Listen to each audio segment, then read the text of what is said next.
Hi guys and welcome back to the channel. Today I'm back again with a video on CUET. तुम लोगों ने last CUET strategy पे काफ़ी अच्छा response दिया and I thought why not let's make a video for you specifically for GT and English. तुम लोगों ने कमेंट्स में बहुत ज़्यादा बोला कि GT के लिए कैसे प्रिपेयर करें, इंग्लिश के लिए कैसे प्रिपेयर करें, काफ़ी प्रॉब्लम होती है. I understand. I was one of the people जिनको GT में प्रॉब्लम फेस हो रही थी अलॉन्ग विद इंग्लिश ऑल्सो. हमें इंग्लिश आसान लगती है बट नहीं होती है and also GT is like very easy हो जाएगी बट नहीं हो पाती है. You have to start preparing prior to your exams. काफ़ी अभी तो तुम लोग के बोर्ड्स चल रहा है, no wise, focus on your boards.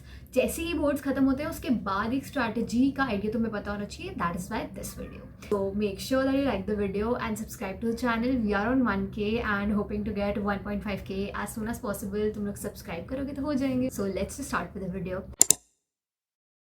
First of all हम प्रॉब्लम्स की बात करते हैं. I talk about English first. सबसे बड़ी प्रॉब्लम होती है कॉन्सेप्ट क्लैरिटी. हमें पता ही नहीं होता कि कॉन्सेप्ट्स कैसे यूज़ करने हैं. पहले तो सिलेबस चेक करो, सिलेबस पे अच्छे से ध्यान दो. बहुत सारी चीज़ें ईजी लगती हैं बट नहीं होती हैं, उनके लिए कॉन्सेप्ट क्लैरिटी चाहिए होती है. तो इंग्लिश में first of all it is important that you have concept clarity. Second of all past years हमें देखने ज़रूरी होने चाहिए. अगर आपको पास्ट ईयर्स का आइडिया नहीं है कि कैसे है तो आपको क्वेश्चंस नहीं आएंगे. पहले एक बार पास्ट ईयर्स देख लो कैसे क्वेश्चंस आते थे, उस बेसिस पे एनालाइज करो अभी के करंट मॉक्स पेपर्स. उस पे बेसिस पे आपको जो प्रॉब्लम आ रही है आइडेंटिफाई करो. That is definitely very important. अगर एनालाइज नहीं करोगे तो आइडिया नहीं लगेगा.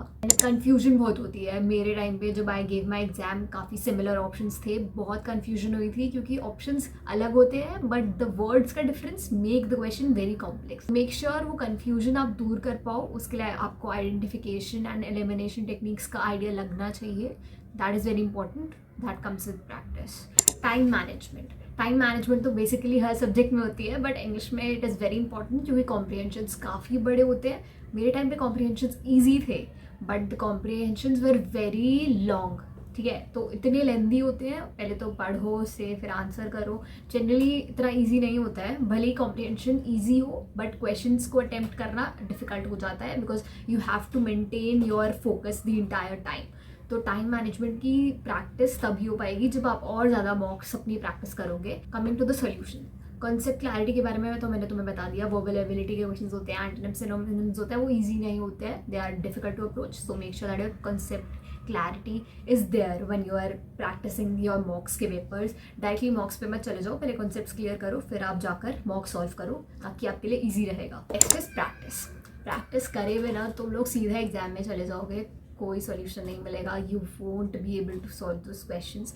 Make sure that if practice properly सारे क्वेश्चंस, पूरे सिलेबस का पार्ट अलग अलग से, सिर्फ कॉम्प्रिहेंशन नहीं है, काफ़ी सारी चीज़ें हैं सिलेबस में.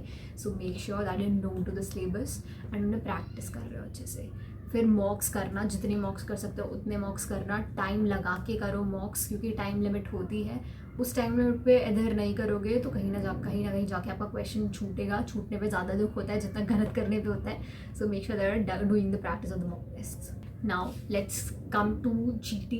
GT is a very difficult subject for all of you.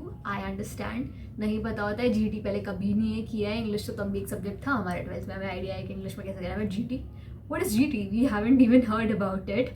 But GT में बेसिकली आपके 3 डिविजन्स होते हैं: quantitative aptitude, logical reasoning and general awareness. जिसमें आपके पूरा सिलेबस पहले तो देख लो जाके. NTA की वेबसाइट पे अवेलेबल है. मैं वेबसाइट लिंक में डाल दूँगी, नीचे डिस्क्रिप्शन में डाल दूँगी लिंक.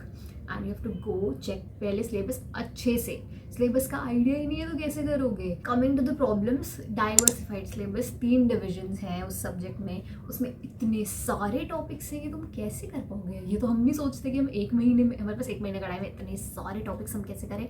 जो लोग थोड़ा पहले से प्रैक्टिस कर रहे होते हैं उनके पास हाँ एडवांटेज होता है, ऑब्वियसली होता है. बट अगर तुम्हें उस चीज़ को अपने एडवांटेज में लेना है कि तुम्हें एक महीने में करना है, तो मैंने तो वो टेक्निक यूज़ करी थी that I got through the syllabus पहले अच्छे से. पहले मैंने क्वेश्चंस देखे कि पास्ट ईयर्स थे कैसे। अगर तुम्हें नॉलेज ही नहीं है कि क्वेश्चंस कैसे आते हैं तो तुम कैसे कर पाओगे। That is very important that you have the knowledge of the questions कि पहले कैसे क्वेश्चंस आते थे। उस बेसिस पे तुम एनालाइज करो कि तुम्हें क्या चीज़ आती है क्या चीज़ नहीं आती है। मोस्टली बच्चों को क्वांट्स में प्रॉब्लम आती है क्योंकि उनके पास मैथ्स नहीं होता है। अगर होता भी है तब भी आती है क्योंकि like maths is like a basic maths, 11th-12th वाली मैथ्स नहीं होती, that is very different. Basic maths होती है और हम रेशियोज़ एंड सब चीज़ों में भी गलती कर देते हैं एग्जाम में जाके। तो ये नहीं है कि अरे रेशियोज ही तो है, अरे फ्रैक्शन ही तो है, इतना ईजी है भाई हम तो कर लेंगे।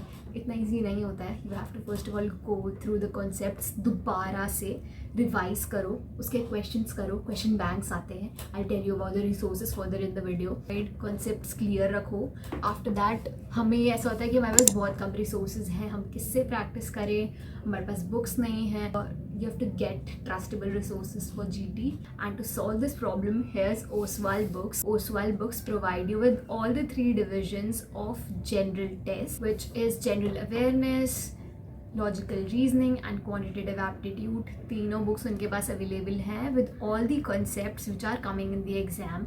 सबके प्रॉपर एक्सप्लेनेशन होती है and then at the end of the concept वो आपको क्वेश्चंस प्रोवाइड करते हैं for you to practise and definitely that's gonna help you to have in the books past year papers available also for you to analyse कि कैसे questions आते हैं and then at the end you can practise their mock test. Just confined to GT, they have available with them all the subjects की books. You can go ahead and buy those books from the link in the description and avail the prevailing discounts on the website. वहाँ पर जाकर you can get your hands on the book और काफ़ी सारे subjects की books हैं। Mock test available हैं जो आपको प्रैक्टिस होनी ज़रूरी है। Now with the change in the pattern you have to have practice और उसके लिए मॉक टेस्ट ले लो because it is important that you practice. I also used Oswaal books for my practice and similarly GT में काफ़ी concept clarity होगी जब आप उन कॉन्सेप्ट्स के थ्रू जाओगे। माइंड मैप्स भी अवेलेबल होते हैं बुक में, so will get an idea. Now coming to the solution, आप कैसे सॉल्व कर सकते हो GT के जितने भी प्रॉब्लम्स होते हैं ये जो मैंने अभी स्टेट करे। इट इज़ इंपॉर्टेंट कि आप पास्ट ईयर्स एनालाइज करो कैसे क्वेश्चंस आते हैं, क्या क्वेश्चंस आपको आते हैं, क्या क्वेश्चंस आपको नहीं आते हैं and then you revise and practise alongside. जब हम प्रैक्टिस करते हैं हमें तभी आइडिया लगता है कि हमारे प्रॉब्लमैटिक एरियाज़ क्या हैं। Not talking about problematic areas, जैसे सपोजिटली आपके लिए क्वांट्स डिफिकल्ट हो सकता है। सो मेक श्योर कि आप बार बार क्वांट्स प्रैक्टिस कर रहे हो। हमारे माइंड में एक जनरल साइकोलॉजी होती है कि अगर ये सब्जेक्ट मुश्किल है तुम्हारा मन ही नहीं करता है to approach that subject, but the part of GT which is quants, अगर आपको मुश्किल लगता है उसे बार बार प्रैक्टिस करो तभी तो आपको आएगा and you'll score good and you'll get a good college. So make sure that you practising quants again and again. जो चीज़ आप पहले नहीं करने वाले थे वो क्वेश्चन आप जाके अटेम्प्ट करोगे, number of marks will increase. अगर सही अटेम्प्ट करते हो प्रैक्टिस करके your attempt, you'll increase your accuracy and that is very important in the exam. After that you have to revise the concepts again and again. GT is like mind में नहीं रहेगा हर बार, it's like GK बार बार revise करते हो जब एग्ज़ाम देते हो। तो एग्ज़ाम देने से पहले make sure you revising the concepts बार बार। अगले दिन अगर प्रैक्टिस कर रहे हो तो उसके बाद दोबारा से एक दिन दे दो पूरा GT के लिए प्रैक्टिस करो, रिवाइज करो क्या क्या किया है तुम लोगों ने, क्या क्या मिस्टेक्स किए हैं, क्योंकि एट द एंड CUET में एक्यूरेसी मैटर्स। एक्यूरेसी नहीं होगी तो नहीं हो पाएगा। अगर क्वेश्चन नहीं आता छोड़ दोगे कोई बात नहीं, बट अगर आपके पास आइडिया है कि आपने सही क्वेश्चन किया है then you will be confident enough for the exam. और वो कहाँ से आएगा? Through practice only. आपके पास ये आइडिया होना चाहिए कि अगर हमारी एक्यूरेसी कम हो रही है तो किस क्वेश्चन की वजह से हो रही है, वो किस कॉन्सेप्ट का है, तो हम उसका कॉन्सेप्ट को दोबारा से रिवाइज करेंगे। That is very important for you to know कि आपके प्रॉब्लमैटिक एरियाज क्या है। And comment down CUET if you want more such videos on CUET. I like making these videos for you all ताकि तुम लोगों को एक हेल्प मिले मेरी साइड से। पता है तो मेरे बोर्ड्स है, so best luck for your board. Make sure that you subscribe to the channel, like the video, comment down CUET and I'll see you in the next one. Bye bye.